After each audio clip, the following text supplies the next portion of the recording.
Hello everybody. Today what we have here is our two-piece snack. And we have us 2 slices of wheat bread, 2 as well.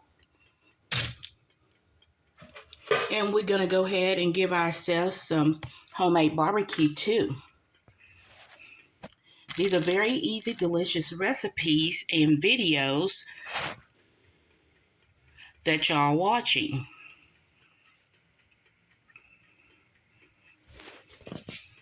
We season them real good, and we started off in a hot oil, and then we transferred it after we turned it over and get it golden brown and put it in our air fryer to finish up. And you see how much oil that you'll lose from your chicken when you put it in your air fryer. Make sure you put your liner down too as well.